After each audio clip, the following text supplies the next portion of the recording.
Good evening, y'all. Can you hear me? All right. My name is Dr. Chris Cervini, and I am the Vice Chancellor of Community and Public Affairs here at Austin Community College District. Thank you for coming out to your Cypress Creek campus. This is your Cypress Creek campus because you're in the Leander School District.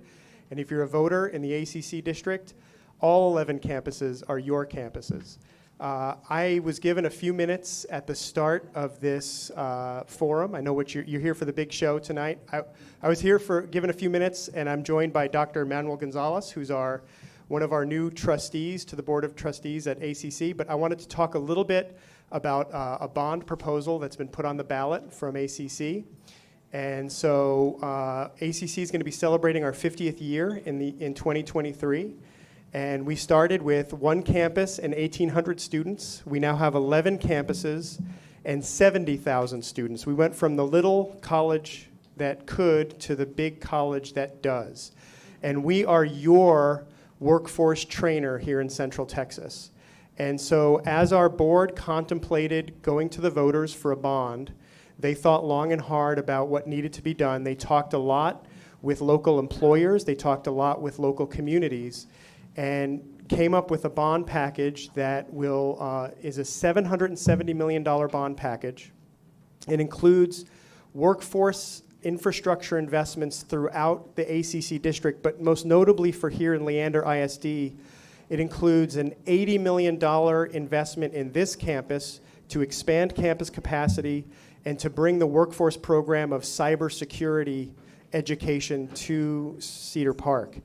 Up in our San Gabriel campus, which is in the city of Leander, still in LISD, there is a $30 million investment into an advanced manufacturing infrastructure. One of the things, our board has only gone to the voters 3 times in our 50-year history for bond funding. We looked at the local economy, we spoke with employers, and we heard that the needs are in 4 specific areas: healthcare and nursing education, skilled trades like welding and auto tech, advanced manufacturing, and IT and cybersecurity. This bond is 80 to 90% infrastructure for these workforce programs. These are specialized workforce spaces. And so the question is on the November 8th ballot. One of the things I will say about the $770 million, our board was very cognizant about the tax rate. This bond does not have an increase in the tax rate. There is no increase in the tax rate. What there is, though, is because of appreciation. On a $500,000 house, a homeowner can expect to pay $5 a year each year for 5 years, going up to $25 a year in the 5th year for the remainder of the bond. That is the cost based on appreciation, but there is no increase in the tax rate. And the other thing that's very important is that a year ago, our trustees voted to freeze the tax rates for people who were 65 plus and people who had disabilities. So if you're 65 plus or you have a disability, you will not see an increase in your tax rate at all as a result of this bond. So without further ado, I just want to give Trustee Dr. Gonzalez a few minutes to talk about the bond. Thank you very much. Really warms my heart to see PTA shirts in here. I just came from a PTA meeting myself at Pond Springs Elementary, and so I love seeing parents involved, clearly. So as Dr. Cervini mentioned, we as a board were very intentional with what we're trying to do in terms of serving the entire district. And so the 2014 bond gave us the Highland campus. If you've never seen it or if you've not seen it recently, it is a case study on sustainable reuse. In essence, turning a mall into a state-of-the-art campus that provides general academic transfer and workforce development. That being said, we know that the cost of living in Austin is getting increasingly challenging and that folks just have a hard time getting to Central Austin. And so with this bond package, what we're trying to do is serve where we're trying to be intentional to where students are, where communities are. So we're serving kind of the outer portions of our district. We're serving Leander, we're serving Round Rock, we're serving Hayes, Elgin, where we know that the growth is really occurring. And again, really being intentional of asking folks to come to us not from a long distance, but down the road, knowing that we want to minimize all of the barriers to entry into higher education. So I wanted to call that out. And as Dr. Servini already mentioned, we have a robust set of offerings that we need to do in terms of meeting the needs of the growing economy. The other thing that I really want to be intentional about is talking about basic needs and security. And we know that our students are often not successful, not because academically they're unprepared or unable to be engaged in the classroom, but it's because the basic needs that they're trying to navigate, childcare, housing, food insecurity, these are the things that are preventing them from being successful any given semester. And so what we did in terms of the bond proposal is sought out 5% of those bonds, around $40 million, to go to wraparound services to our students and to our staff to ensure that our students can have those basic needs met so that they can be successful in their academic courses, whether they want to transfer to a four-year institution or whether they go into the workforce in terms of labor. And so really wanted to call out for the intentionality of what we're trying to do. We really believe ACC works, and ACC works for all, and we hope that you all enjoy the campus, the amenities that we have here. I encourage you all, whether you are the parents of a high schooler seeking out dual enrollment or an adult learner yourself trying to finish a degree or seek out some continuing education, come to us. We are your institution, and we would love to have you. And so without further ado, I'll pass it off, and thank you again for coming to your campus.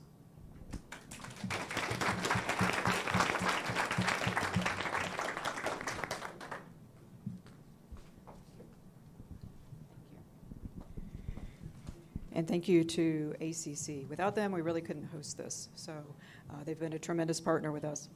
By the way, I'm Desiree Granzo, the president of the Leander ISD Council of PTAs. Before we get to the events tonight, I just want to welcome everybody here and take this opportunity to speak to the role of PTA in our communities and schools. PTA is the largest and oldest child advocacy organization in the United States. The Leander ISD Council of PTAs is committed to the PTA mission for the education, physical and mental health, welfare, and safety of children and youth. We are hosting this public forum as a service to our community, providing the opportunity to hear from school board trustee candidates and allowing voters to make informed decisions. PTA is a registered 501c3 non-commercial, non-sectarian, and nonpartisan organization. So I encourage all of you, if you have not already done so, to become a PTA member. It's as easy as scanning the QR code. Everybody should have gotten one of these cards. It's got a QR on the front and the back. So you can become a PTA member, but you can also get one of these snazzy PTA Votes shirts. This is our official advocacy shirt, and advocacy does not stop during the elections, right? We have Rally Day, where we celebrate the Texas legislative session, and that's going to be in February. So please check that out on our link. And now I'm going to turn it over to our Legislative Action and Advocacy Chair, Amy Juke. Thank you.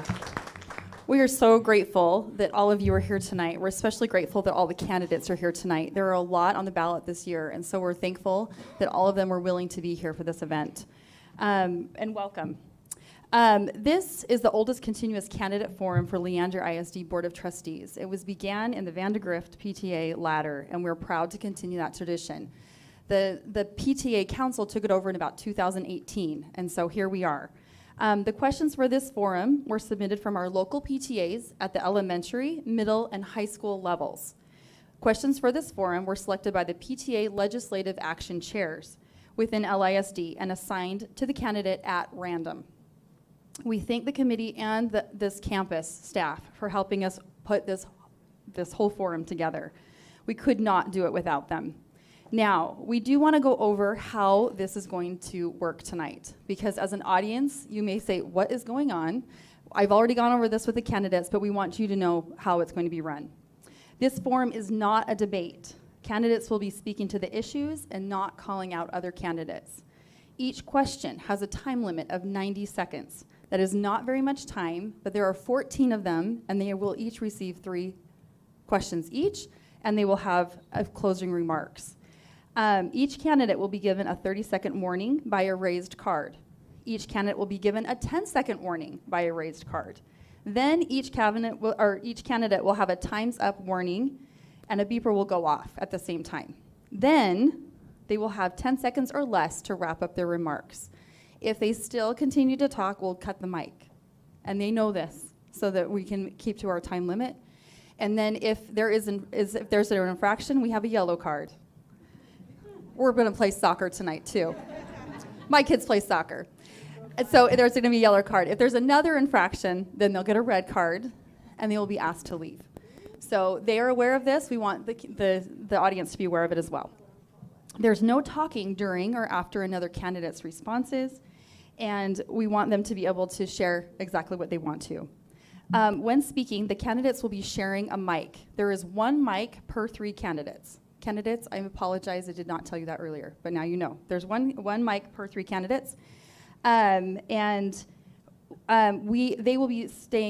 will stay seated, and we ask our audience to remain seated as well. We are recording this event so that we can get it out to a larger audience, and so we need to be able to have the camera angles that we need. The cameras are stable. We need you all to be stable as well.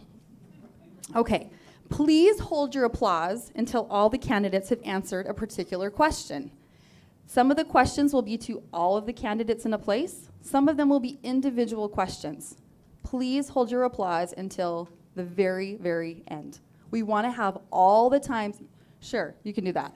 We want to have all the time for these guys to speak. We are grateful that you're excited, but we want to hear from them. So please hold your applause till the end, okay?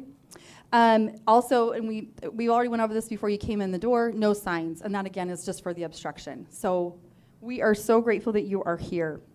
Our moderators tonight are Delaney McClure and Aaliyah Thompson. They come from the student bodies at Cedar Park High School and Leander High School, respectively. And we are now going to turn the time over to them.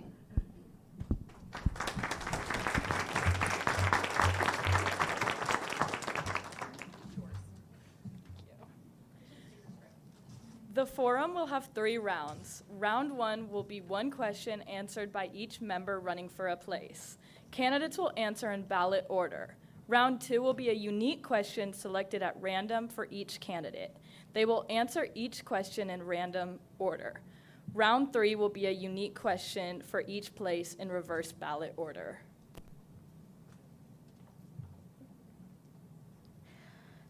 Question number 1 is for Mr. Domain, Ms. Bode, and Mr. Sanders. Please respond in that order. You will each have 90 seconds to respond.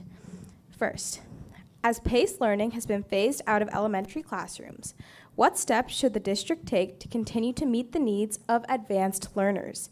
How would you fund and staff this plan? Mr. Domain.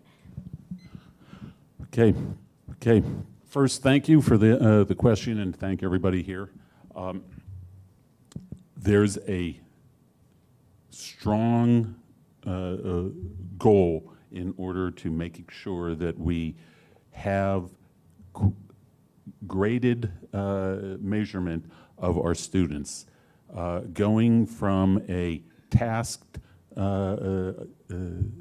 accomplishment to a grade accomplishment or back is a problem with comparing our students to any other ISD within within Texas. So I am actually a big fan of a dual measurement where we actually do give mastery of techniques and measurement in that way, but also give a letter grade per semester. With that, I think I'm going to yield the rest of my time. Ms. Bode. All right, thank you so much for the question, for everybody being here. I find it interesting when we talk about gifted and talented education, because what we're talking about is our gifted students and accelerated students. And I think sometimes really reaching the need for every student can get lost when you have that one subject. We need to continue to educate and reach out to our accelerated learners. And if PACE, and what we've heard is that some people have used PACE system where they've done double PACE and triple PACE, and that's not getting our learners really the excellence that we want as a district. And so The things that we've focused on as a district has been looking at like our MAP scores. We're looking at what's going on with our MAP. We're talking about giving our teachers the support they need. So we're pushing into the classrooms so that we're meeting each and every student with their need where they're at. Our students learn at different levels, but if we give our teachers the resources and support they need, they can meet our students and help them accelerate. Whether you call it double pace or triple pace, what we want is our students to be able to accelerate their math skills. Mr. Sanders. Good evening, everyone. I'm Mike Sanders. And first of all, I want to say this, that I'm running in a slate of 4 candidates. Myself, Mike Sanders, with Brandy Berkman, Sean Legge, and Paul Gauthier, or if you're French, it's Gauthier, I guess. But the 4 of us are running together as conservatives to change the direction of our school district. And one of the things that we want to change is the quality of our education. You know, I'm glad that you're talking about PACE classes because, frankly, the education in LISD has gone down continually for a number of years now, and we need to do something to bring it back. And here's an idea that I would like to offer. Every time we open a private school in our school district, there is a line of parents willing to pay thousands of dollars to educate their children in that private school. Why is it that there's so many parents, a line of parents that'll have 100 in line, you know, after the classes are filled, that want to have students in these classes in these schools rather than public schools because they offer a better quality education. Imagine if we in Leander ISD were to offer a classical education to our elementary school students. Imagine the difference that it would make. People would want to come from everywhere to come to our schools. I think that we need to change drastically what we're doing in Leander ISD. And if you vote for Mike Sanders, Brandy Berkman, Sean Legge, and Paul Gauthier, we will do it.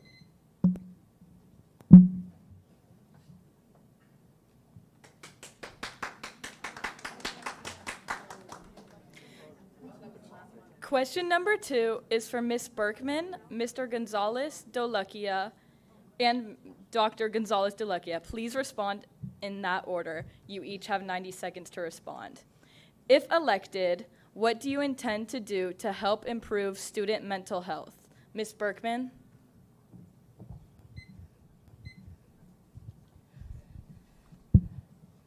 So I think that the first thing that we need to do is stop surveying our children.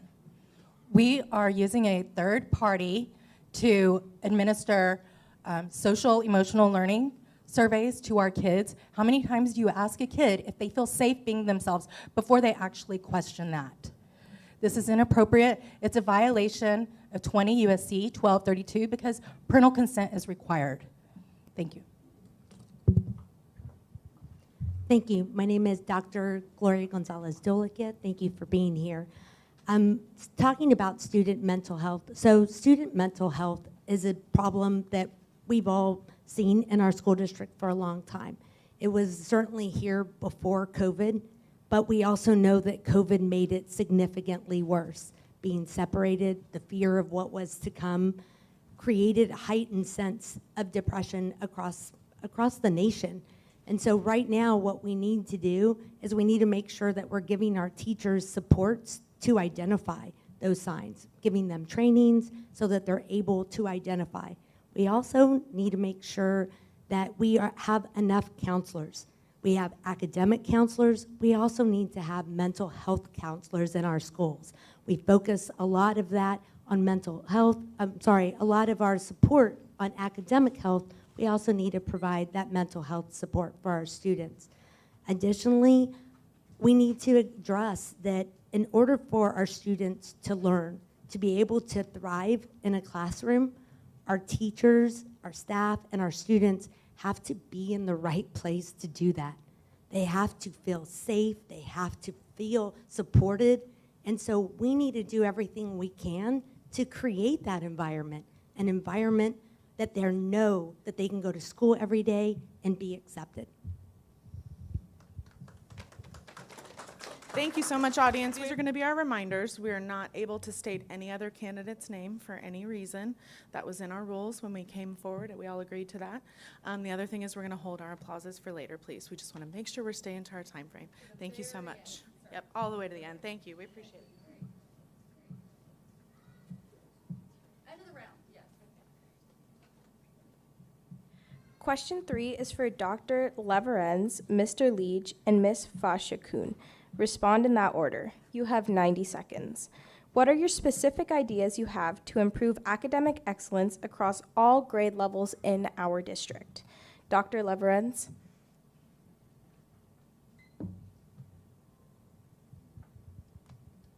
My name's Kevin Leverenz.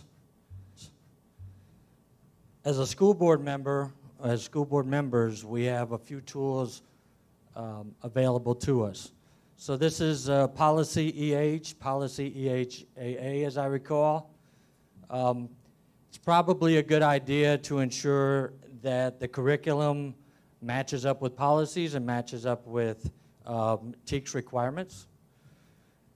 And then since we're having a problem making sure that academic excellence is not equally shared with 100% of the kids, I think we focus in and try to deal with the education quality first and deal with some of the other issues second.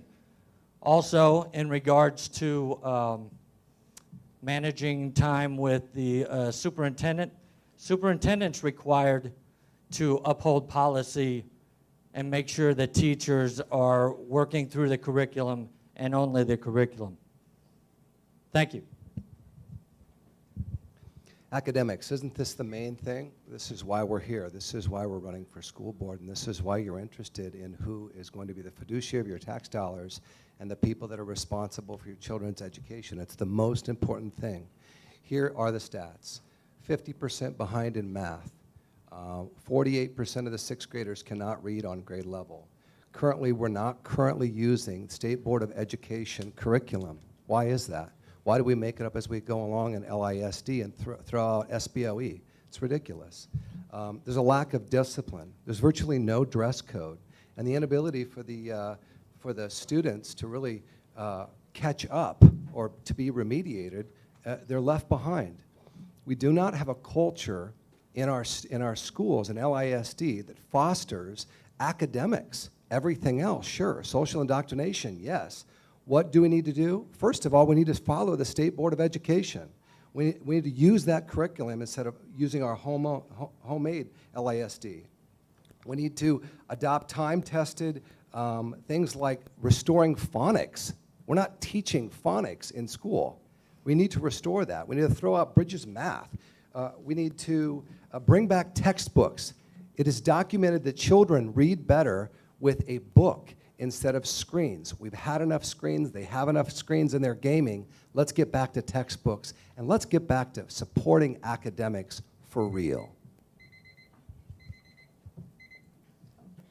Ms. Fashokun. This is a time for an opportunity for impactful family engagement from the community. When I started volunteering in the district 8 years ago, I started as a literacy partner, and that was reading with the students, helping students get up to not fall behind on their reading. And so it's a program that is opened up again, and so we're welcoming everybody. You go look for where to sign up and then go help in the classrooms. I also helped with math tutoring.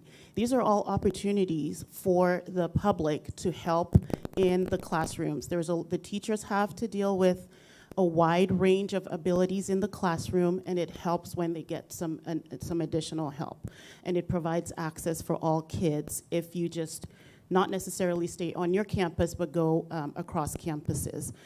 As PTA treasurer and president, I also found ways to engage with the community to provide resources, needed resources to supplement what the district had provided.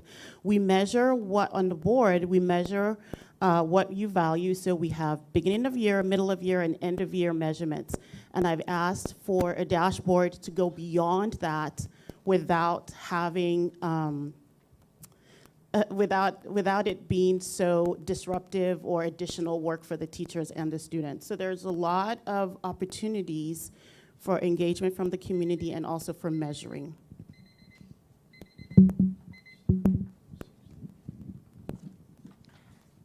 Question number 4 is for Ms. Romans, Ms. Bell, and Mr. Reese. Please respond in that order. You each have 90 seconds to respond. Leander ISD has a committee that reviews books to determine if they should be included in book club lists. How do you suggest we balance protecting our children and making a variety of books more accessible to students? Hi, my name is Francesca Romans. Books are kind of my thing. We have a policy in place already.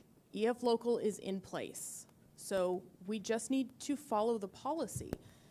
Parents have always been allowed to go to their child's campus, work with the librarians, work with the teachers, and say, I'd rather my child not have access to this type of material.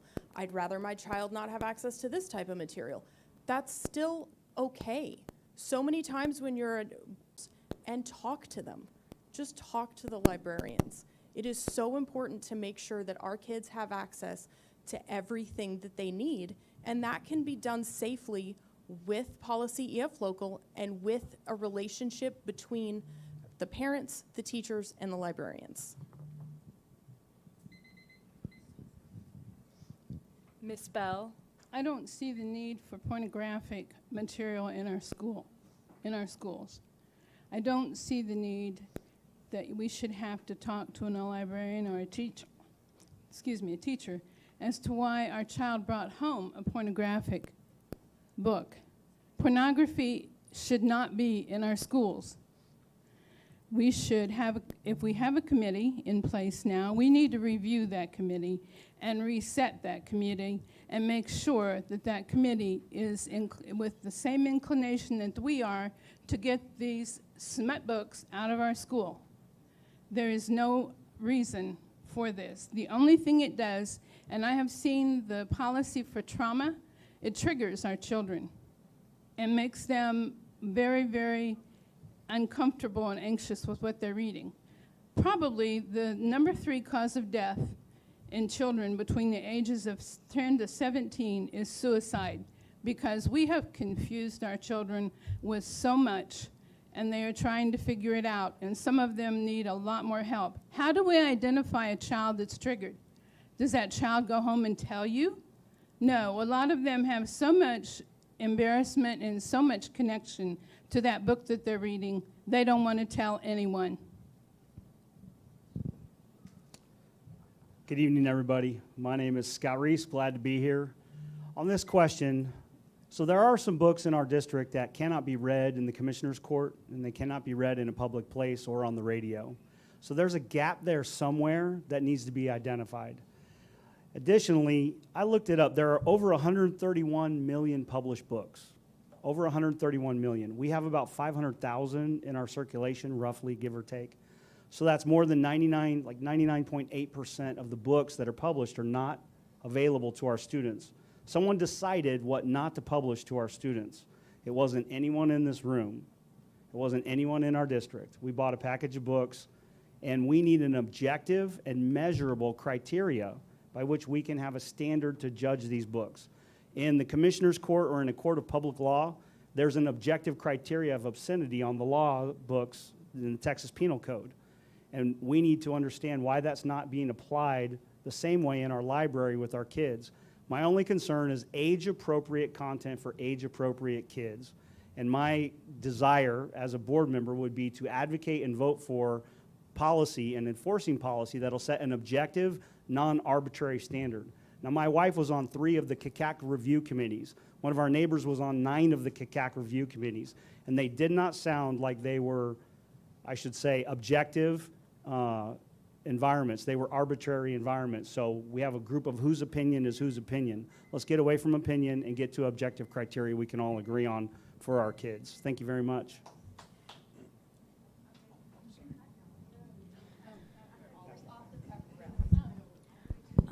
Question number 5 is for Mr. Gorodo, Mr. Gautier, and Ms. Grimes. Please answer your question in 90 seconds in that order. Studies show that recess helps students mentally rest and can aid in lowering behavioral issues. What are your views on LISD's current recess practices? Mr. Gordo. Hi, good evening, everybody. My name is Joseph Gordo, and I'm super grateful to all of you guys for being here today. Physical activity is extremely important for children's development, right? They need a way to get their energy out. They need a way to express themselves. Children don't always have the best verbal vocabulary for expression. And so recess is a really great opportunity for them to start to establish social norms, learn how to formulate bonds with their peers, and just what we know is good, healthy, get your heart pumping kind of stuff, right? What I can tell you from what I've seen with my children is that recess has been something that's huge for them. We see a lot of other countries that are developing their school systems where they're using recess, like multiple recesses per day and different things like that. So one thing that would be interesting to look at would be, do we expand recess? I'd be in favor of looking at some information about that, for looking at some of the studies and see if that's something that we can apply, because the needs that our children have aren't just sit and stare, right? We want our children to get outside, to smell fresh air, and to play. And I know that we've got some beautiful playgrounds at all these schools, some beautiful facilities at all our schools, and they should be able to use them to the maximum ability able to them. Thank you.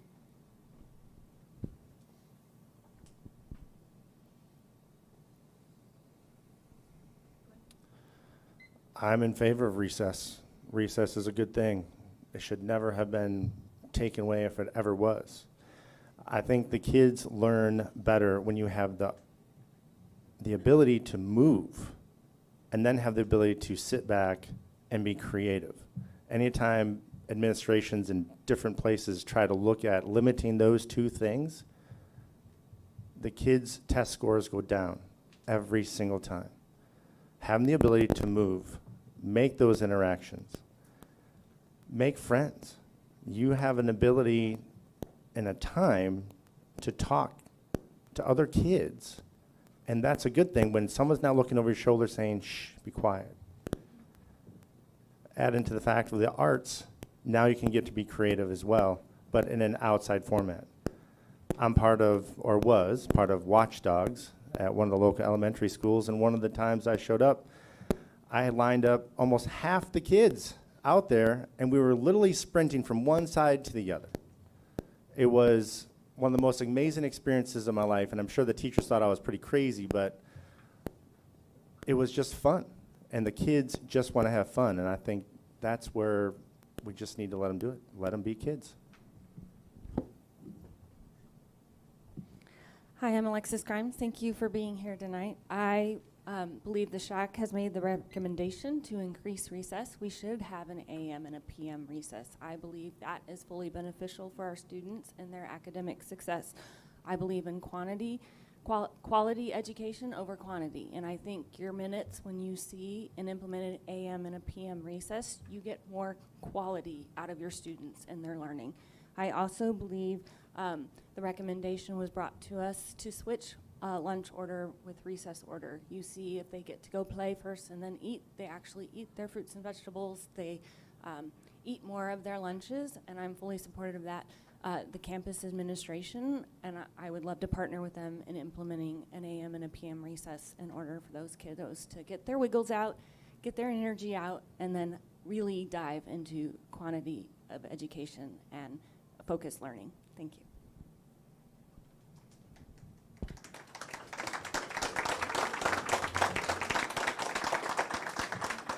Thank you, candidates, for your responses. We will now move on to round two. For round two, we will ask each candidate a question in random order. Again, each candidate will have 90 seconds to respond. Our first question is for Ms. Romans. MAP and iStation are the tools Leander ISD uses to track student growth in reading and math. The data the district shared this past year shows very modest growth for grades K through 8th grade in reading and declines for growth for most grades in math. What do you think are the primary reasons for this, and how would you suggest to improve them?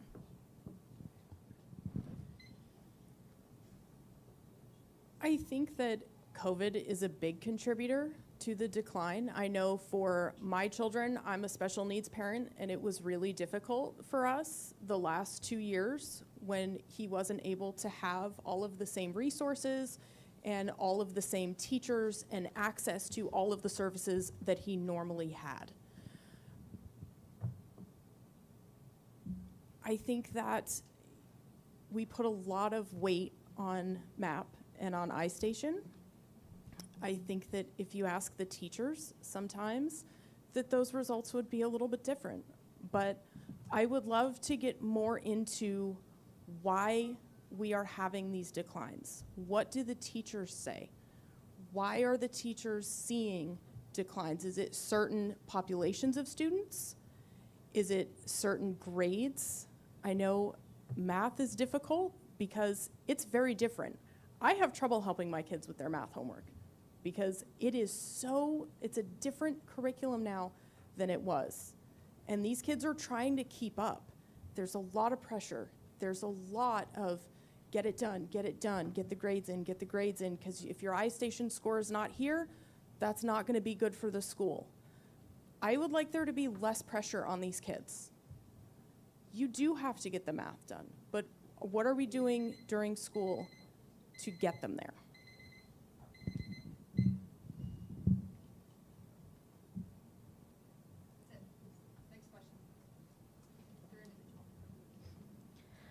Our next question is for Ms. Bode. Considering the varying ages of our buildings and facilities across our district, does the district's philosophy of not updating older schools during major maintenance create inequities for students? And how would you address this as a trustee?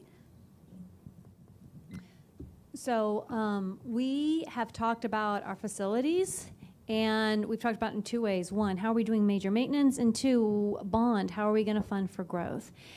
What I really appreciate is the board did a long-range planning committee, and they're saying, how are we going to do both of these well for our community and bring up our facilities to the standard in which our community expects? And quite frankly, I think the board expects. So the long-range planning has done their discussions, and they're going to be bringing it to our board. I think it'll be later in October or November, and we can have more discussion on, okay, now let's look at the information of what you say we need, where we need to put our funds, where do we need to go, and then we're going to go out to the community. One of the things you'll also notice is we're changing a bit of how we used to do major maintenance. So we used to take a little bit of penny out of your M&O to be able to fund the facilities. That's not going to continue to work. We need to be able to pay our teachers. So we're talking about, okay, how do we fund our major maintenance, which will necessitate the next plan, which is how are we going to properly identify making sure all of our buildings are caught up.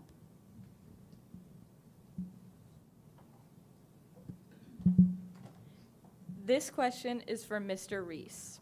How would you suggest that the district meets the state requirements of the student-to-teacher ratio in our district? Should Prop A and B fail? Well, the student-to-teacher ratio isn't necessarily directly related to Prop A and Prop B, but what I think we have in the shortage of teachers that we have and the teachers who have fled the district is we have a leadership culture challenge. And so I've talked to several dozen teachers who are very frustrated with the result of the discipline in the classroom, the new level 1, level 2, level 3 discipline tier system that they're struggling with, in addition to the contradiction of the curriculum between elementary and middle school level. So 8th grade and 7th grade math teachers receiving students who don't have the basic skills required to do the math for 7th and 8th grade.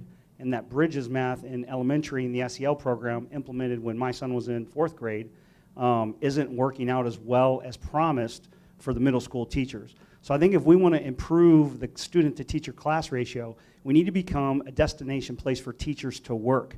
And that means we need to make create a culture where teachers want to work. And that involves support for the classroom. The main thing we do is help kids grow their skills. We don't measure their skills every year. We need to measure their skills so we know where they are at the beginning of the year, in the middle of the year, and the end of the year, so that parents can know that and teachers can know that. And then we need to support teachers to be successful in the classroom. I mean, imagine if you're a teacher and you feel supported, how much more you're going to want to work there and recruit your friends to come work there too. If it's the opposite, you start looking for a job in another district, and at some point you quit. that's my thoughts on that. My name is Scott Reese, Leander ISD Place 6. Thank you so much. Our next question is for Mr. Leach. What financial inequities do you see across our district, and how do you propose to make opportunities accessible to all? You know, when it comes to the financial inequities of the kids or the parents of those kids, I think we've done a good job of making sure that we teach across the spectrum, and we should continue to do that. I think what it really comes down to is the teachers. The teachers are the key in making sure that those children are being given the true chance. And teachers, when you take a look at it, last time they got a raise was a 5% raise, which didn't really even keep up with inflation. And they feel overworked, they feel crushed by the administration forcing their lesson plans on them. They don't feel like they have a voice. I think that if we support teachers, then that helps any inequities that may be there. It comes down to perhaps putting a financial emphasis on the teachers more so than 92% increase in counseling and evaluation, 88% increase in health and health services, 49% general administration. These are figures from the CAFR between 15 and 21. A lot of money is being put into general administration, but there's not a lot of money going to these teachers. I think we need to prioritize teachers and treating them fairly and paying them more, and those kids won't have the inequity.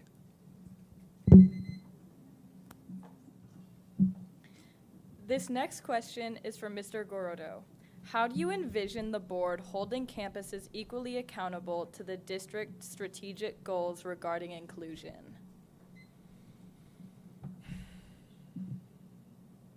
Could you repeat that for me one more time, please? Yes. How do you envision the board holding campuses equally accountable to the district's strategic goals regarding inclusion? Thank you. Diversity, equity, and inclusion, y'all might hear the acronym a lot, DEI, right? It's incredibly important for a district like ours because of the way our demographics have been rapidly changing, right? This is not the same student population that we had 10 years ago, 20 years ago, et cetera, right?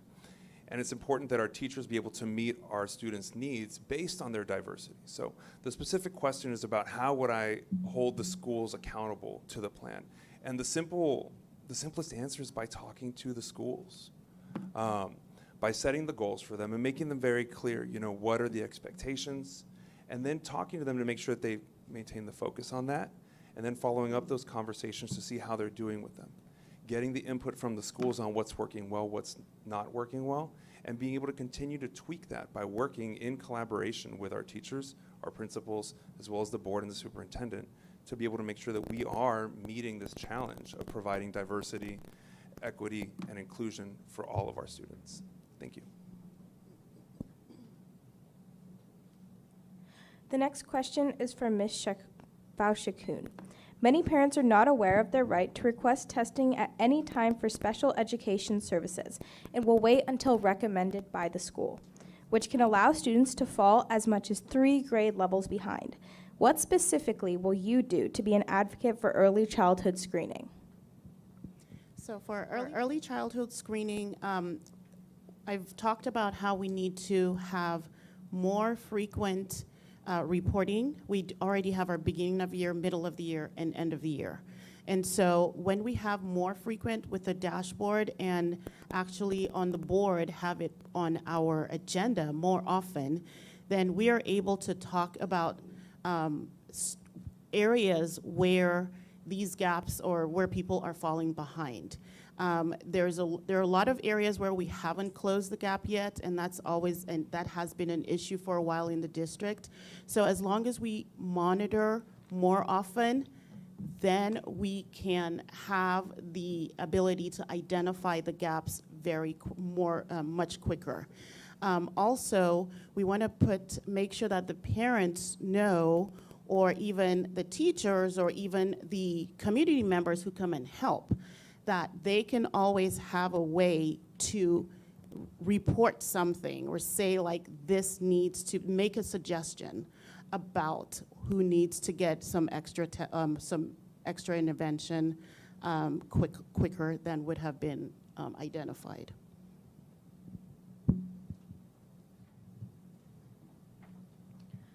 Our next question is for Ms. Grimes.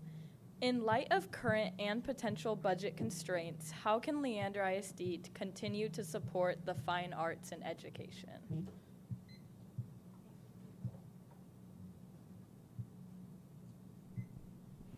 Thank you for the question.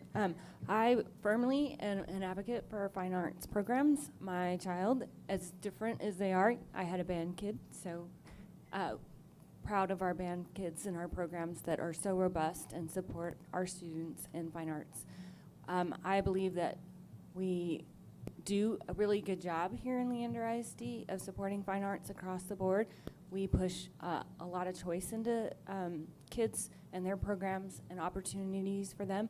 We've also looked at and begun the process of looking at a school of choice.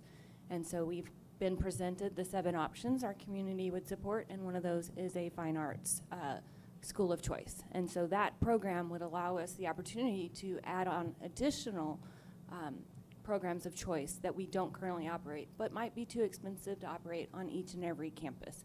But this would give us a great, robust place where kiddos can get to choose that school, choose that program of choice, and engage in deeper learning. And I also believe our kiddos do great when they're engaged in programs of choice because they want to be in school, they want to pass, so they're engaged in their learning more. Thank you.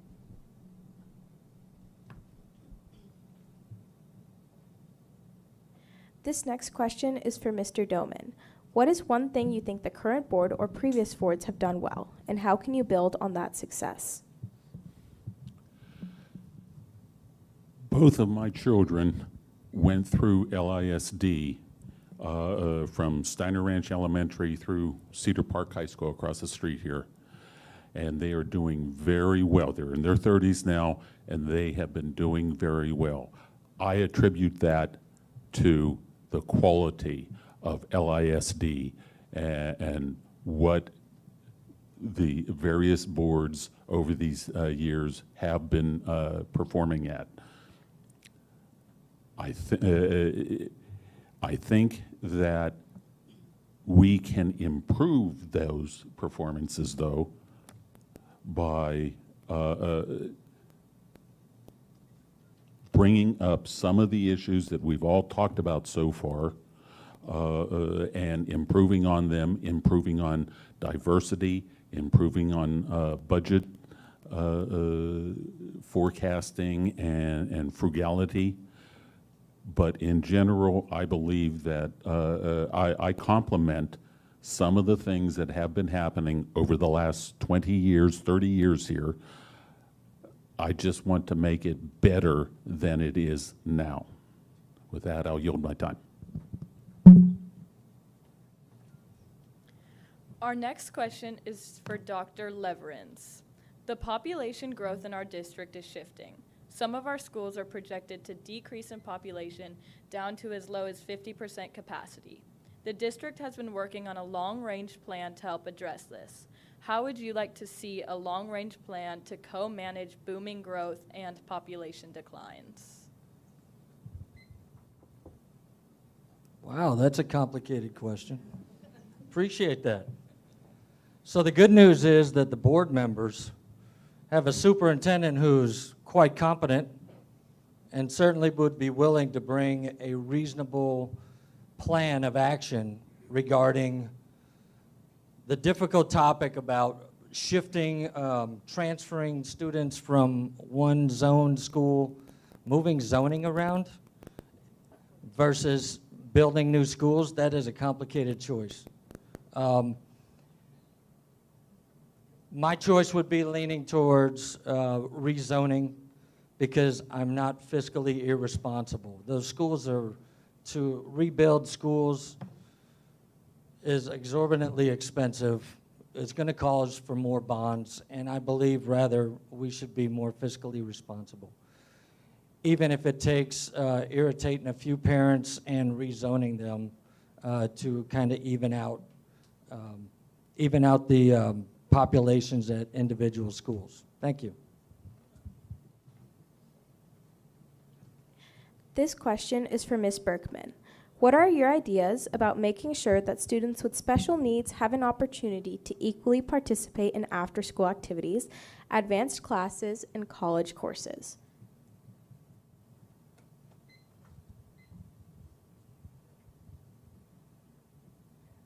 So I guess I feel like I need to clarify, do they not have these opportunities right now? I believe that this goes back to our focus on DEI, and I want to go back to how all of this first started, whenever the district invited Bradley Carpenter in to conduct a study, which I want to use the term study loosely because there were a total of 423 participants and only 73 people responded. And then this study was shared across news networks and used to show that the district was not diverse, that the district was racist.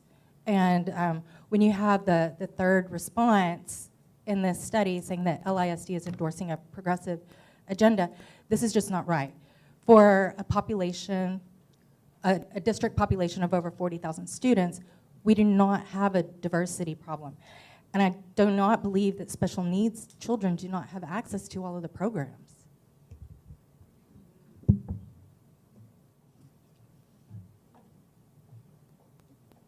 Our next question is for Ms. Bell. Leander ISD has specialized programs like dual language and international baccalaureate, also known as IB. In our district, they are not continuous programs through the grade levels, thus disrupting the learning process.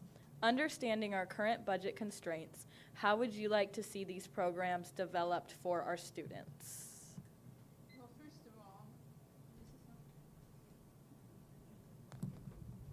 first of all, I'd like to address the budget. And we have a very inflated executive budget. For a superintendent to have multiple assistants takes the funds away from the kids. Do you not see that? I see that. I think that we should address funding for these programs and eliminate some of the fat, to say, at the executive level. And I don't understand why we need a director of DEI. I agree. We do not have a problem with that in the school system. So that's what I would do. I'd find the funds for it.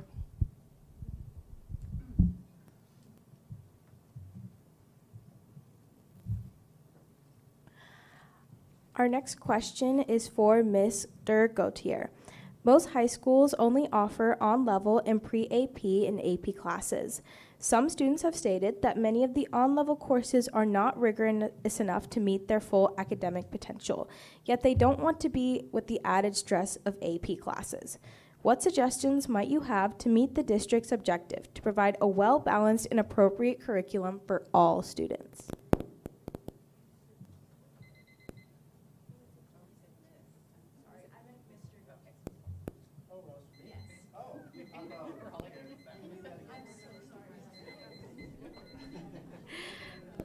This question is for Mr. Gautier. Most high schools only offer on-level and pre-AP AP classes. Some students have stated that many of the on-level courses are not rigorous enough to meet their full academic potential, yet they don't want the added stress of AP classes. What suggestions might you have to meet the district's objective to provide a well-balanced and appropriate curriculum for all students?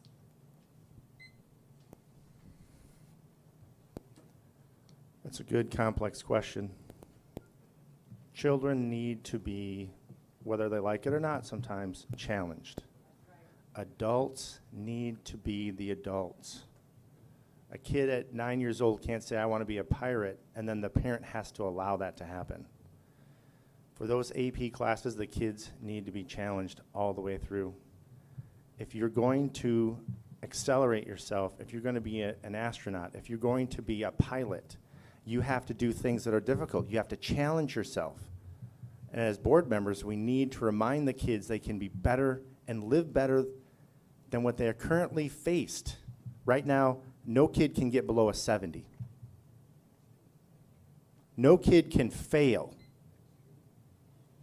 It is true. You can take the test as many times as you want until you pass. AP is supposed to challenge kids, and the board is not challenging kids. As a board member, I would like to challenge kids into a nurturing environment. Thank you.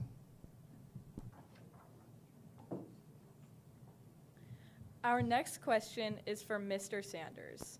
Cedar Park High School has half the number of security cameras as Vista Ridge and other campuses. This is one example of how older schools are not kept to the standard of newer schools. How do you suggest upgrading old schools to meet safety levels of new schools?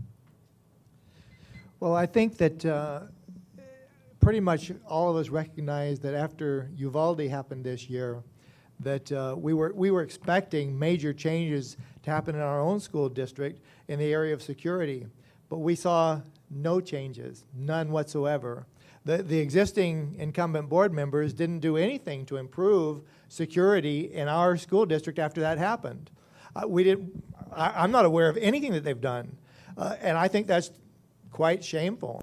I think that we need to have security in our schools. We need to have an armed police officer at every school, not just high schools, but elementary schools. We need to have armed LEOs at every school. I think that we need to allow a certain portion of our teachers to have a license to carry. I believe that we should have a concealed weapon permit. I don't think teachers should carry openly, but if teachers are in a program that's being administered by the admin and by local law enforcement, where they're getting the proper training on how to prevent a weapon from being taken from them and how to handle a situation where there's a lot of people and you're trying, and there's one bad person in the middle of a lot of people. There's a lot of training involved in law enforcement. But with proper training, I think that we should allow a portion of our staff to carry arms, concealed weapons. Now, there's a lot of people that may not like that, but I think that we need to take some drastic steps to improve security in our school district. Our final question for this round is for Dr. Gonzalez Dolica. In Texas, the legislature recently loosened regulations, granting authority for local school boards to include homeschoolers in public school extracurriculars. Do you see a future for LISD opening this opportunity to homeschooling families? Thank you for the question.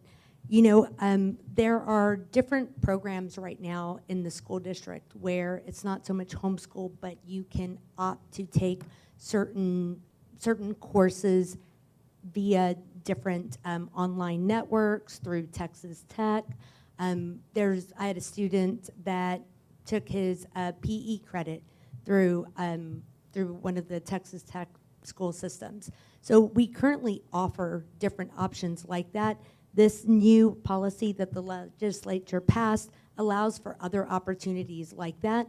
I do think that it opens the door to further discussions, and because there are circumstances where for certain courses, certain electives, there might be other opportunities for a student. You have students that they want to be in public school, but perhaps they are going to be in the Olympics, or they play the piano, and they're going to be in a symphony, and they take these classes outside of the standard school district system.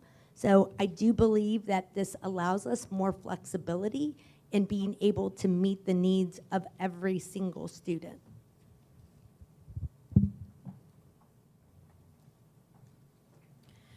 In our final round,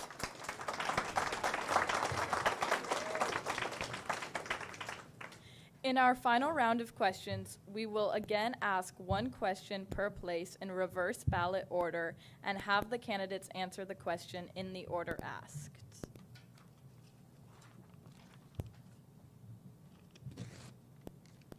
Question number 1 is for Ms. Grimes, Mr. Gautier, and Mr. Gordo in that order.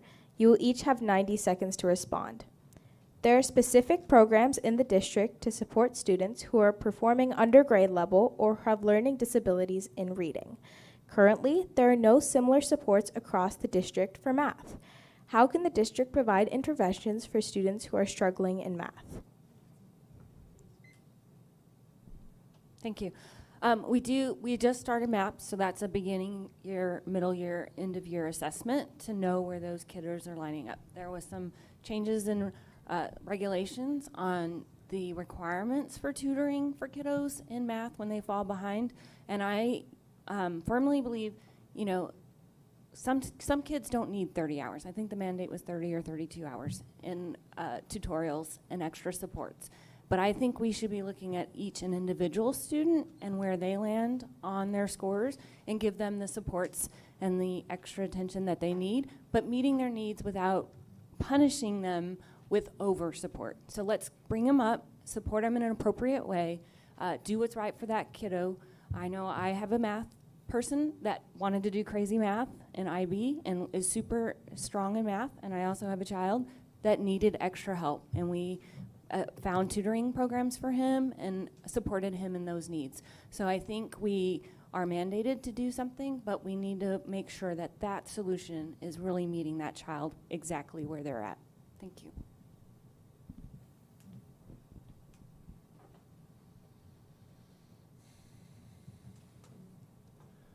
First, we should start by removing Bridges math. It doesn't work. I've talked with teachers. I've talked with, in particular, a 5th grade math teacher who was using the old book, and the scores were so high, the administration came over and said, hey, can you teach everyone else what you're doing because this is working? And when they came over, she got in trouble because she showed them what she was doing. She was teaching them the old book. One of the first things we want to do to save these kids, and I mean it, we need to save these kids. These are our kids. Even the people we disagree with, these are your kids too. We need to save these kids by first supporting the teachers. They do not need to do some sort of walk of shame in some training classes I hear about. They do not need to be unsupported by the administration. They're not being helped by the administration. You want to teach these kids math, you go back to the old way. That works. You want to teach them reading, you go back to phonics. The simple phonics. We are not giving up on these kids. I am not giving up on this town, even the people who disagree with me and their kids.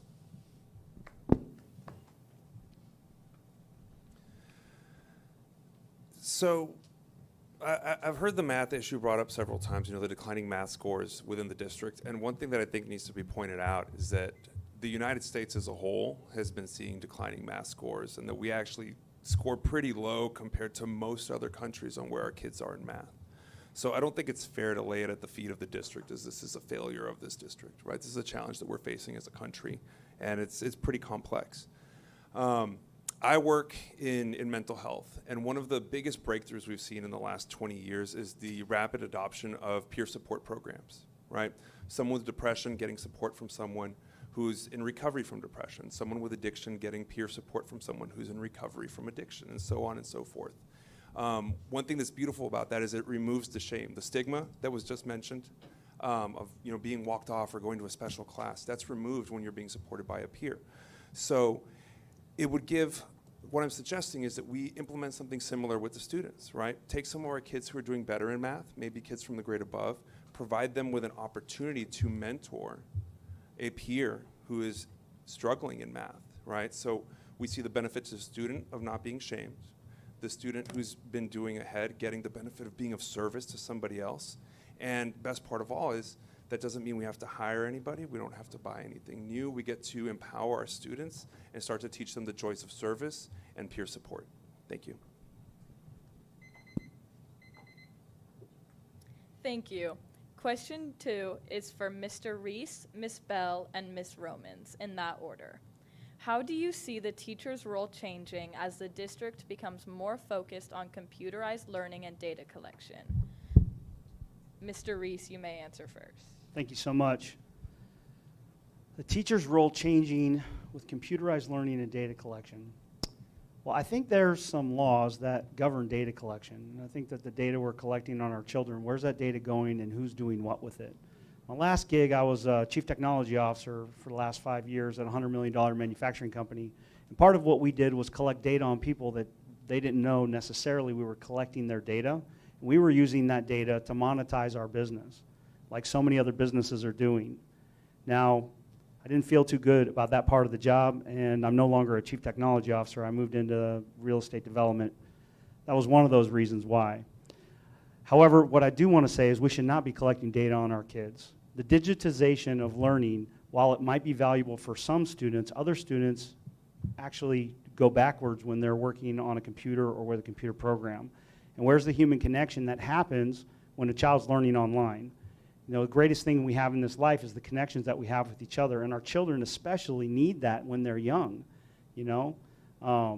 COVID and the masks, we learned a lot about how much damage we did to kids' sense of security, self-identity, and their ability to understand facial expressions when they couldn't see human faces.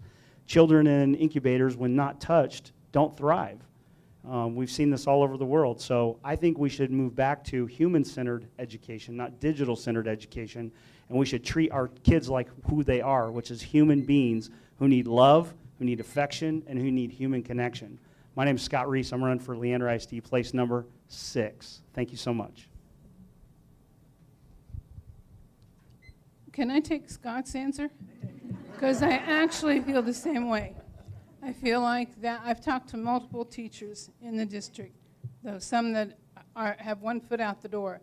If you think we lost teachers last year, wait till this year. They're tired of the computers. They're tired of the software, which costs millions of dollars, by the way, that is hard for the children to understand and even harder for parents to understand. So we need to get back to books. We need to get back to human contact, human interaction. When your child comes home, the first thing they do, or my grandson, first thing he wants to do is get on his game and start playing with somebody out that he doesn't even know. It's detrimental. It's not productive. And I think that if we get back to a human contact teaching as much as possible, I think the teachers will be happier, and I think our students will be happier. Thank you, Sharon. You know I love you. I love you too right now. Wait till November 8th. Yeah. Oh, boy. Okay. I'm so sorry for the disruption.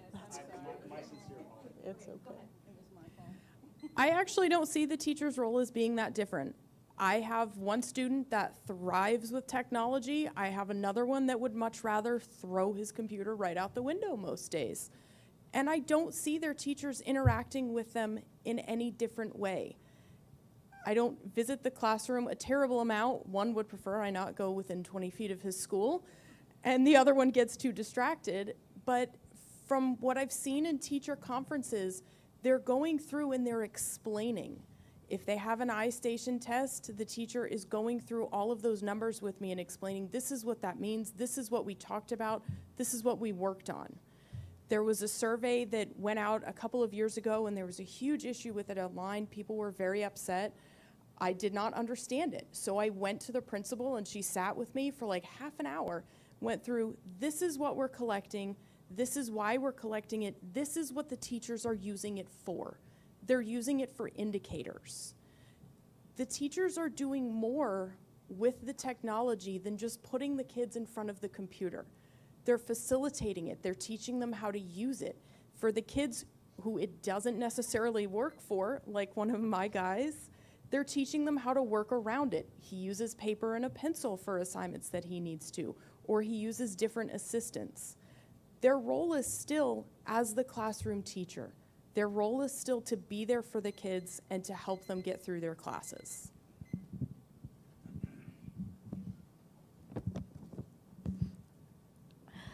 Thank you. Question number 3 is for the members of Place 5.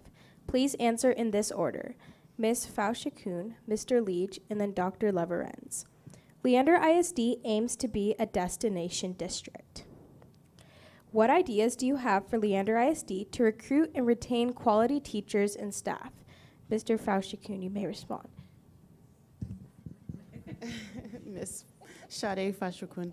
So first of all, we'll start by passing Proposition B, which will fund our teacher pay increases, because the state has left us in a situation where we are funding our taxpayers are going to fund the cost of living increases because the state's not funding it.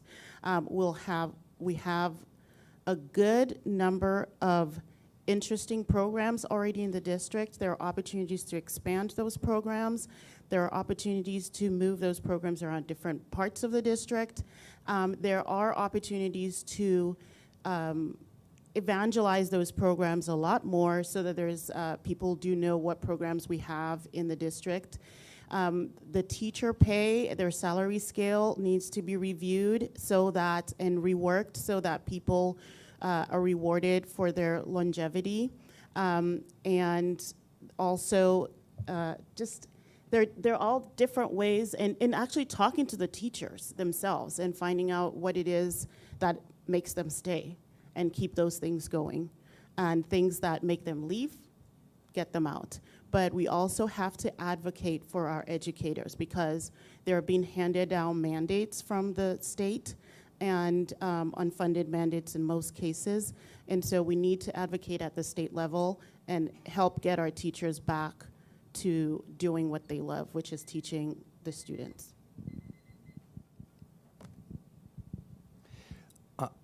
I, for one, am up here because it's no longer a destination district. I know a lot of people that moved into LISD because it used to be just so great academically.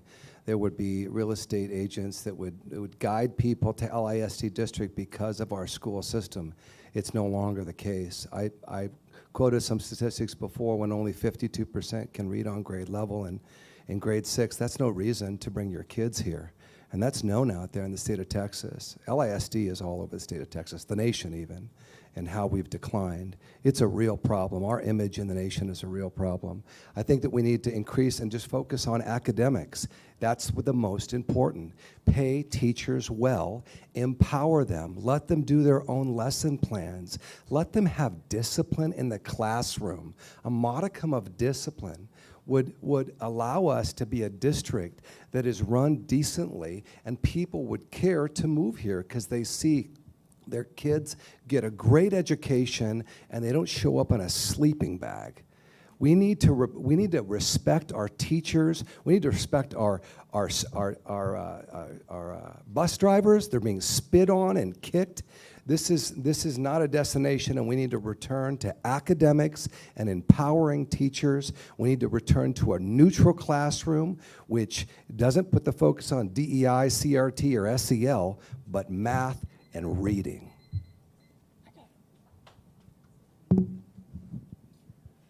If you want to know how to turn this into a destination district,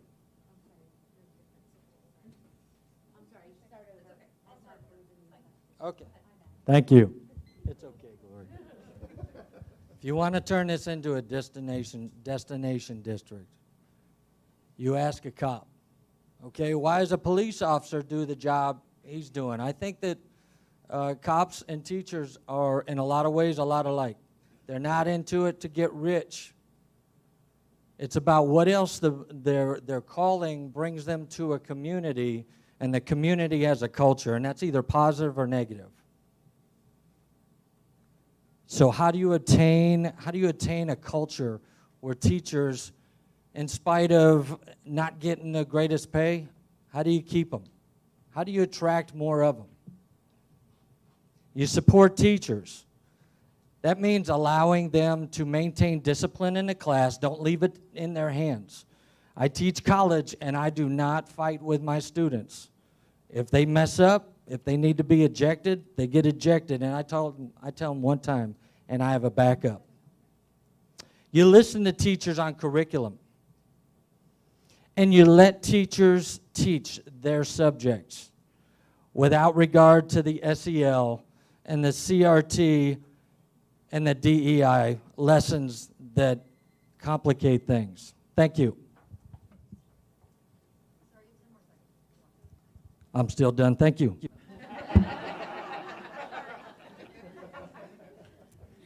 Thank you. Question number 4 is for Dr. Gonzalez Dolica and Ms. Berkman. As LISD prepares to enter recapture in 2023, how will you balance continuation of programs and facility maintenance with financial responsibility? Dr. Gonzalez Dolica, you may respond first. Thank you. There's been a lot of talk about recapture in the state, and there's many pieces of this. The first piece is we need school board members who are going to be present at the Capitol and be advocating for the state to pay their fair share. We need the state to increase the basic allotment for students. A lot of families are asking, why are we in recapture? How did this happen so quickly? The state determines the basic allotment. We saw inflation. The basic allotment did not change. Regardless of all the inflation, regardless of the increased property values, the basic allotment stayed the same. What we need to do, this board, the existing board, did, and that's put on the ballot Prop B. So having Prop B on there allows us to move money into our maintenance and operation, decrease pennies from our INS. By doing this, we're able to give the taxpayers a 6.25 penny decrease in the tax rate and move more money into the M&O. What does that mean? That's more money in the bucket that we get to pay our employees, being able to pay our teachers. We want to talk about supporting our teachers. You look right here, who are the candidates that are supporting Prop B? That's how you support your teachers.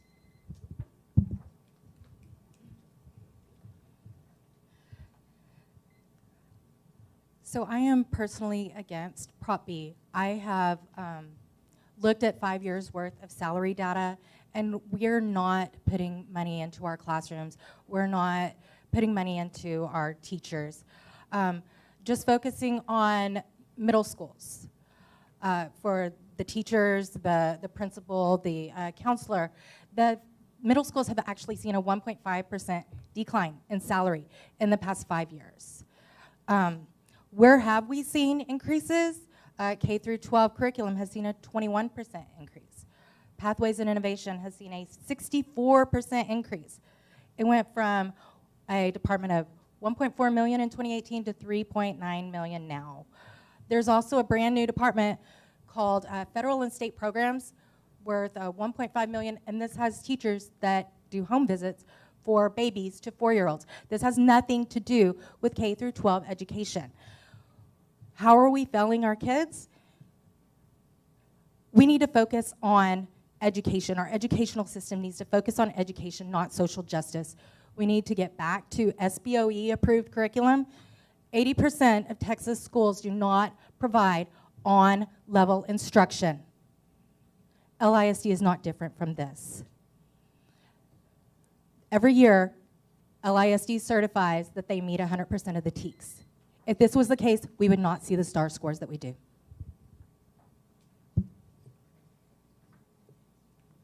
Thank you. And for our final question of the evening, before closing remarks from each candidate, is from Mr. Sanders, Ms. Bode, and Mr. Domain, in that order. You will have 90 seconds to respond.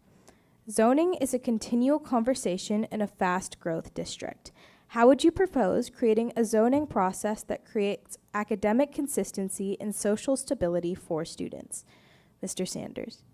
So I'm going to talk about what matters to the voters. What matters is Prop B, right? That's what matters to everybody in our school district. Prop B is trying to raise our M&O taxes, property taxes, by 35%. When you go into the voting booth, it's going to say that right on the ballot. You're voting to increase your taxes by 35%. Last year, LISD had a property tax revenue of $282 million. The proposal is to add another $99 million onto that existing 282. 99 divided by 282 is 0.35. 35% increase in tax revenues. That's what Prop B is. Last year, we laughed at the people in Austin who voted to raise their taxes, their property taxes, by 25%. Well, guess what? Our incumbent trustees are trying to convince us to raise our taxes by 35%. say no. Do not give them this 35% increase that they're claiming that they need to give a 5% increase in salary to teachers. Last year, we didn't have that 35% increase. We did just fine. This year, we don't need a 35% increase in order to give a 5% increase to our teachers, and we're not going to let go of 458 teachers. That's a propaganda effort. Not one of these people would ever get reelected if they let go of 458 teachers. I'll tell you that. It's just a big lie. Now, Prop A, they're saying that we're in recapture. We're not in recapture. The TEA says we owe $0 of recapture. Absolutely zero. We are not in recapture. And so vote no on Prop A, please.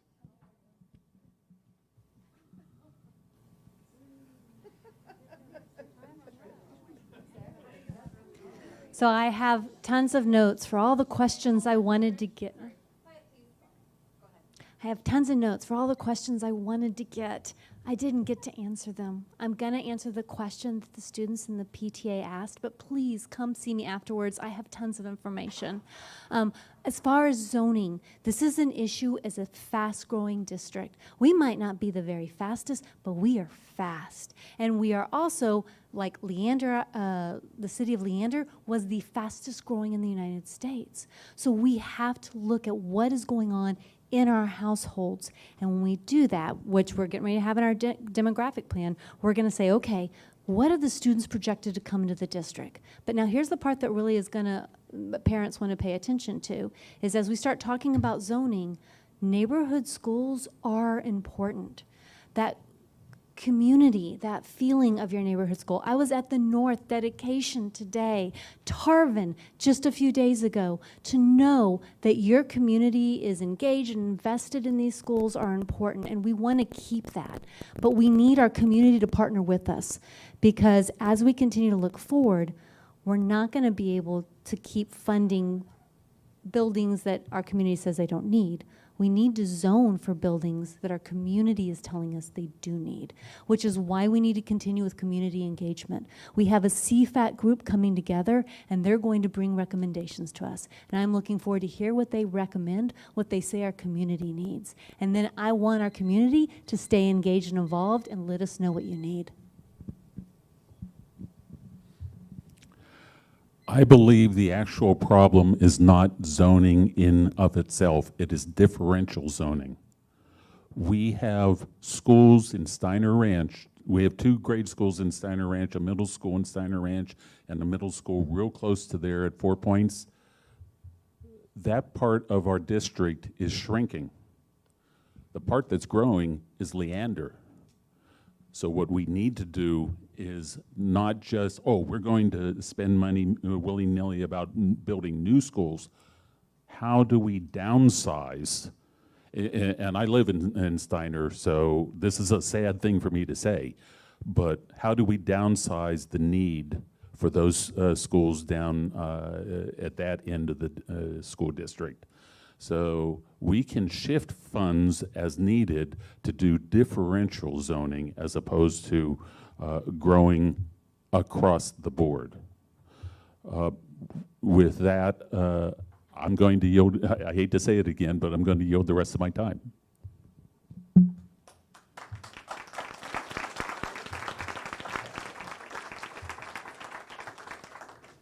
This now ends our question and answer period. We will now begin the closing statements. Candidates have 2 minutes each, and we will go in reverse ballot order. The order will be Ms. Grimes, Dr. Gauthier, Mr. Gerardo, Mr. Reese, Ms. Bell, Ms. Romans, Ms. Fashokun, Mr. Leach, Mr. Leverins, Dr. Gonzalez, Dolica, Ms. Berkman, Mr. Sanders, Ms. Bodie, and Mr. Doman.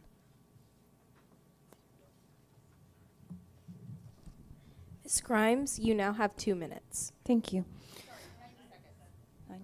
90 seconds. Hi, I'm Alexis Grimes, and I'm your current school board trustee in place 7, and I want to tell my story and my why. So, at 18, I became pregnant, and I had my first son, and he became very important to me, but also face challenges as a teenage mom. I was able to have an educator enter my life at the El Paso Community College and support me and help me, guide me through my associate's degree and supported me through that. So I raised my son, and I also attended school full-time, and I worked full-time. And she allowed me and inspired me to continue my education to get my bachelor's degree. That opportunity was profound, and she supported me once again as I got my degree by hiring me to teach at El Paso Community College in the degree I had. And I believe that we need to support our kiddos and meet them exactly where they're at. I was a huge advocate for Acts of Love and instrumental in bringing that program onto our campus. They're a nonprofit that supports teenage mothers as they go to school at New Hope High School, and they were struggling before COVID of finding and paying for space. And I advocated for them to be on our campuses and supporting our students. So I firmly believe that we need to meet students exactly where they are and support them, just as my two boys are varied in their interests and passions. And how do we support our kiddos? With programs of choice and individualized learning, and making sure we're engaging them in deeper learning by offering those choice programs to them. Thank you. Sorry.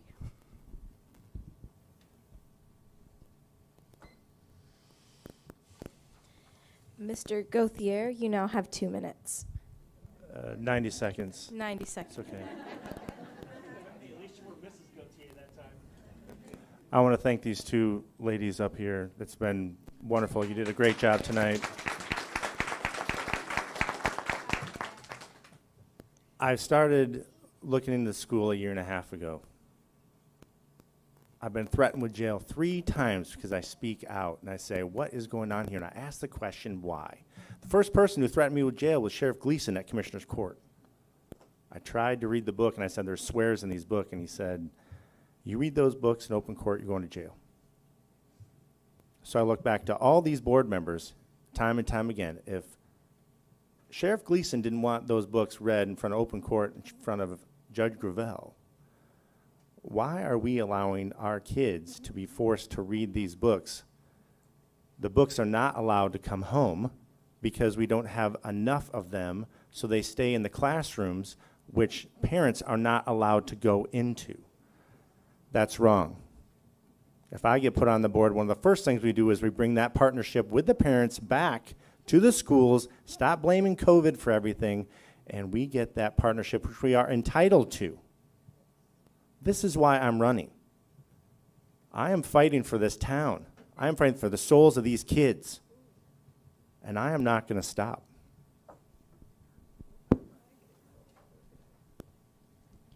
Mr. Gorodo, you now have 90 seconds. I'm not going to give my bio. It's public knowledge. It's all very much available on the internet. You just got to Google me. My name's pretty unique, so you won't find a lot of other Gorodos. And I skew liberal. I couldn't hide it if I wanted to. It's tattooed on my skin, right? I don't apologize for that. I'd like to speak for a moment to the conservatives that are in the audience. I've heard some pretty extreme ideas, opinions, and seen a little bit of extreme behavior tonight. And extremism is not what's going to be good for our children, right? What is going to be moderateness and reason, listening to experts, right? Now, I'm not an expert on everything, but I am an expert on mental health. I'm one of the foremost addiction professionals in the entire state of Texas. Just got done sitting on a board that looks at mental health policy across the entire country. I'm not an expert on recess, but I'm a baseball coach. I'm missing a baseball game right now. We're winning 8-0, by the way. We talked a little bit about fine arts tonight. I'm a musician. I work in a treatment center that uses music to help people heal from addiction and mental health issues, right? I'm not an expert on money, but I run a business that employs 150 people and deals with insurance companies. So those finances are real complex, y'all. And finally, and most importantly, I'm a parent. I have 3 children here in Cedar Park. 2 are in the district, 1 is soon to be. And I don't want to move. So that means my kids are going to be in this district for at least the next 12 to 13 years. So I got skin in the game. So when you're thinking about who to vote for on November 8th, I'd like you to consider some moderation and some reason. Thank you.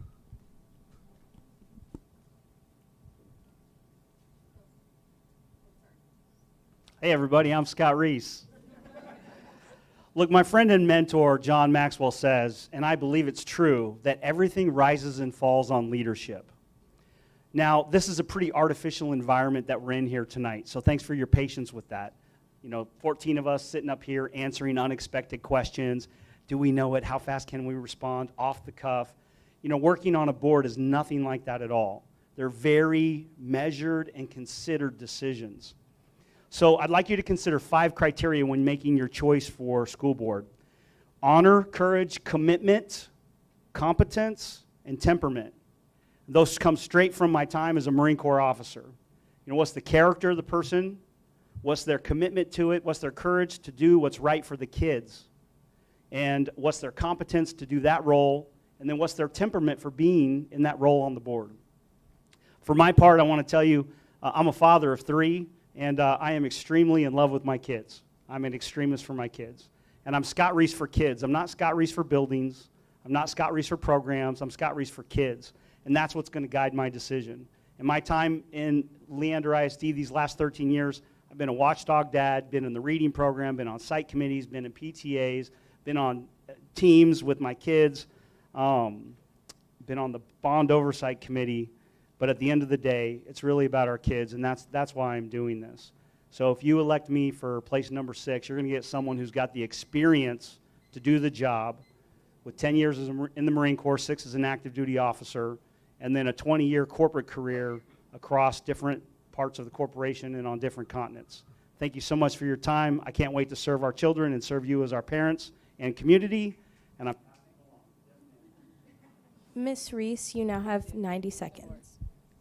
Hi. Ms. Bell.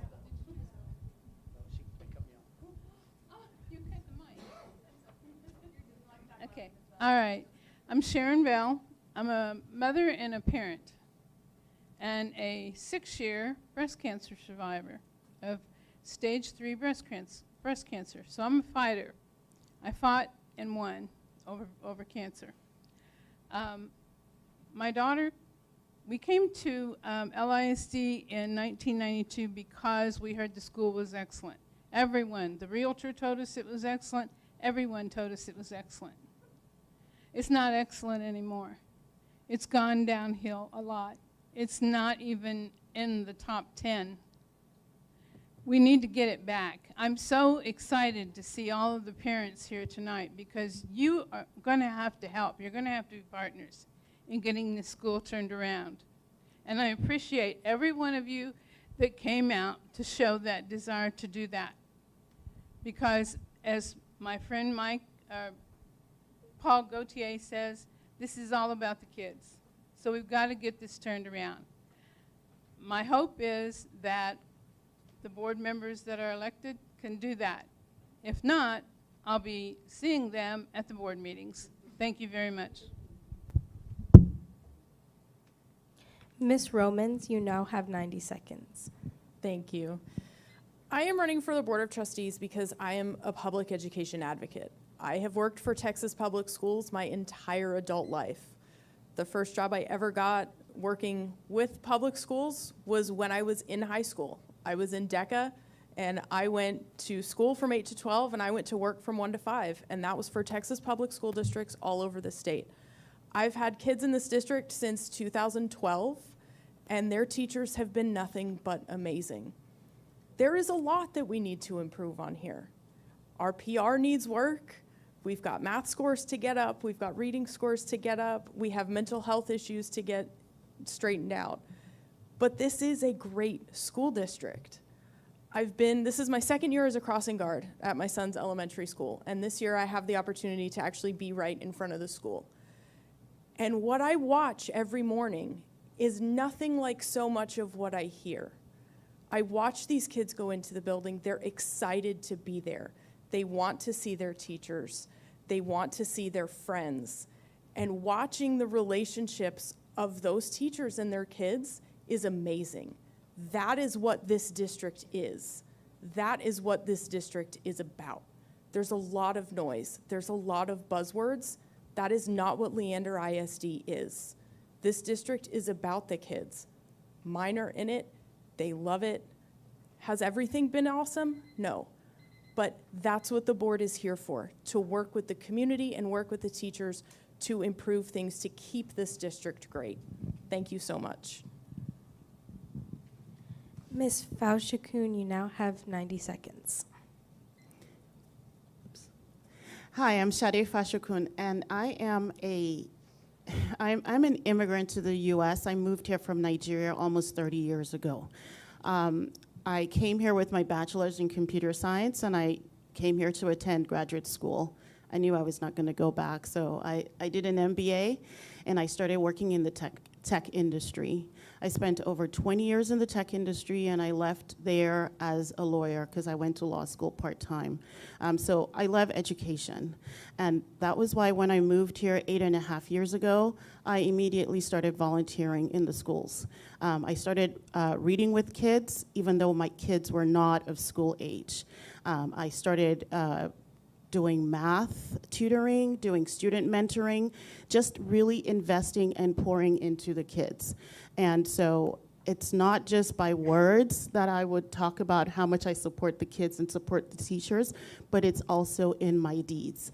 I've been on the school board for a year now, and during that time I have shown that I can really come up to speed on complex issues. School finance is my jam. I have used my analytical and critical thinking skills to get things going. And I also pushed for and succeeded in the increase that we're seeing for the substitute teachers in their pay. So I really do get things done, and shadeforlisd.com, you can read about all these issues. Dr. Leach, you now have 90 seconds. Dr. Leach. Leggy, Sean Leggy, place 5. I'm one of those conservative candidates, and I represent and speak to conservative candidates every day that feel like they're living through extremism. They feel like the parents have not been given a voice, and they would say it's about time, instead of listening to experts, that we listen to parents. I'm an advocate for listening to parents. I think that parents' rights have been stripped. I think that teachers are not being treated fairly. I think that our administration needs to pay more attention to the SBOE curriculum and use it. I think that we need to get serious about the stats about our academics. These are very serious numbers. When you quote a number that only 52% of the 6th graders can read on grade level, you should be shocked as a community. And thankfully you're here. But I'm not going to say it's sugar cones and rainbows. We've got a lot of work to do, and we need prudent individuals that look at the issues and say, listen, if we're measuring outcomes and they're not what we as parents and a community want, we need to make a change. It's time to change the individuals that are on this school board that represent you, the parents, and we need to listen to you and genuinely do that which you want with your finances and your children. Elect someone that will listen to you and do what you ask. Mr. Leverance, you now have 90 seconds. It's okay, Dr. Leverance. I understand who's calling on me. That's okay. So I appreciate my opponent, Sean, laying out the issues when you talk to a lot of the conservatives. Sean and I align on the issues quite well. So the difference then becomes, what are we bringing to the table? Election performance. I am not a speechwriter. I'm not a politician. But it does not equate to board performance. What does? 22 plus years as a police officer, moved up to the rank of lieutenant, retired from Austin PD. Served last summer as an interim police chief at a small town east of here. 3 years as a college, that was loud. 3 years as a college educator. I have a PhD in criminal justice. I was successful because I have a demonstrated record of fixing issues with precision for many who have competing interests. I know how to craft policy and lead change on that policy through several layers of bureaucracy. Nobody else is bringing public sector experience like that to this election. And I know how to hold people accountable, like the superintendent, accountable for leading the organization through that kind of change. Again, my name is Dr. Kevin Leverance, and I'm running for place 5. Thank you. Dr. Gonzalez Dolica, you now have 90 seconds. Hi, my name is Dr. Gloria Gonzalez Dolica, and many of you know me, and you know why I ran the first time, and it's why I'm running for re-election right now. I believe in the power of public education. I was a teacher, I was a professor in education, I have a PhD in education. And I was able to get to this point in my life because of amazing teachers, teachers that believed in me. Right now, we're at this place where we need to believe in our teachers. We do have a mass exodus of teachers across the nation. And you want to know why? Listen. This is why we have a mass exodus of teachers. We don't have a teacher shortage problem. We have a teacher exodus problem because they need to be supported. We need to give them the supports that they need. We don't need to put them in these political games that our nation and that our local community is doing right now. I think it's really clear. You have a decision to make. You can vote for a school board that wants to support your community, that wants to support your students, support your children, or you can vote for people that want to tear it apart. With my last second, I want to make a clarifying note. There is no curriculum provided by the State Board of Education. State Board of Education creates curriculum standards. Curriculum and instructional materials are created locally. Ms. Berkman, you have 90 seconds.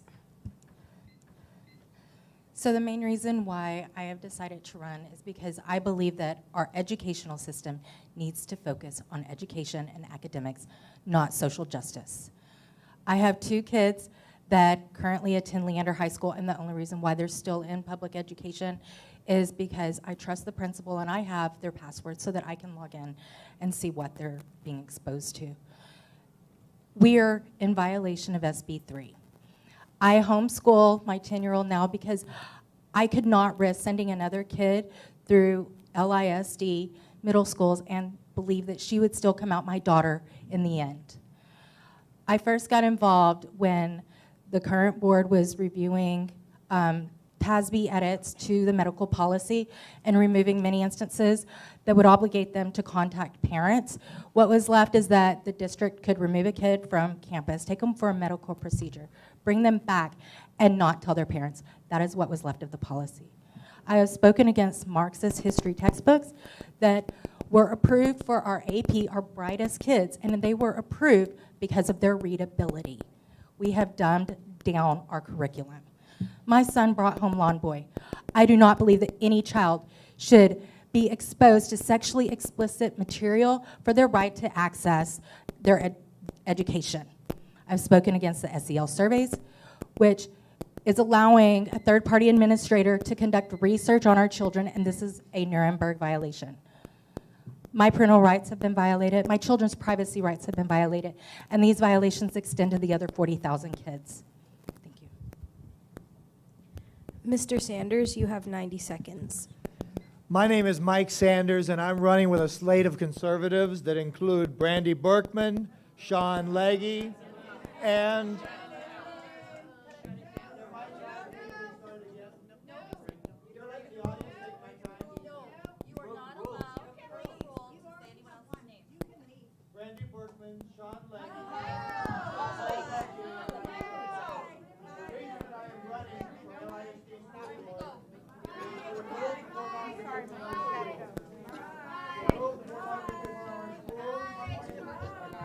stop the sexualization of little children. If you want to stop the sexualization of little children, and you want to This is where you look at the examples that we want for our students. They're right before you.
Ms. Bode, you have 90 seconds.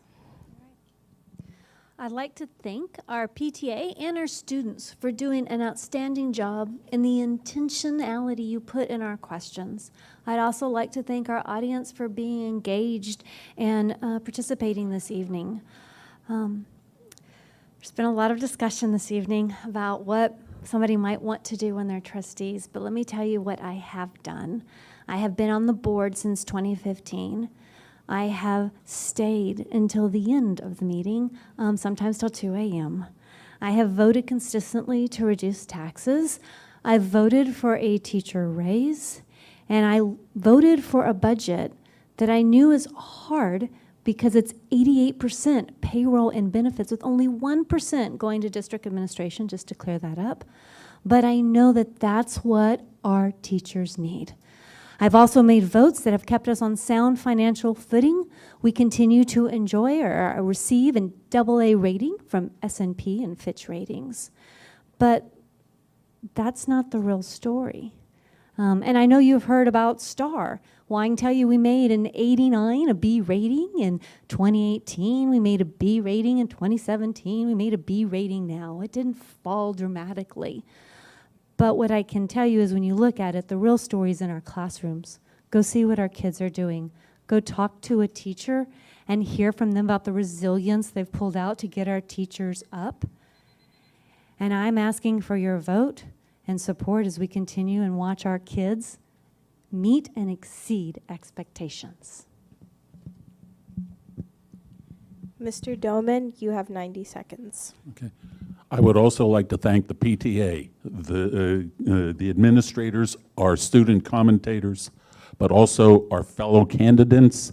And since I'm the last person talking tonight, I want to thank each and every one of you for staying and listening.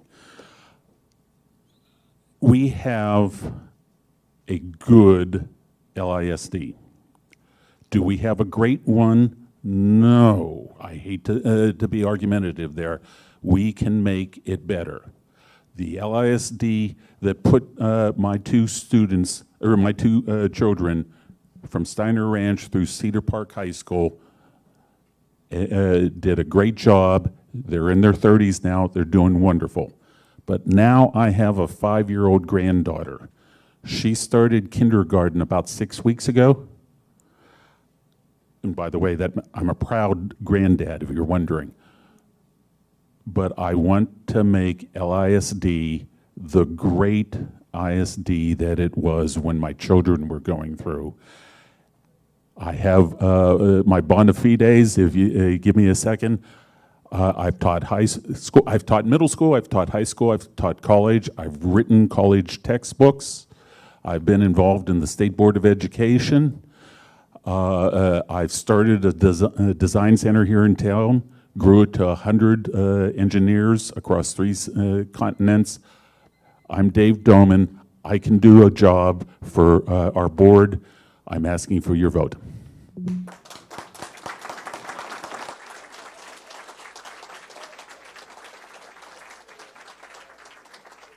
This now ends our closing statements. Thank you to all the candidates for participating in our forum, to our panelists, and the Leander ISD Council of PTAs, and Austin Community College as our hosts. Please remember to vote. Early voting starts on Monday, October 24th, and runs through Friday, November 4th. Election Day is November 8th. Thank you and good night.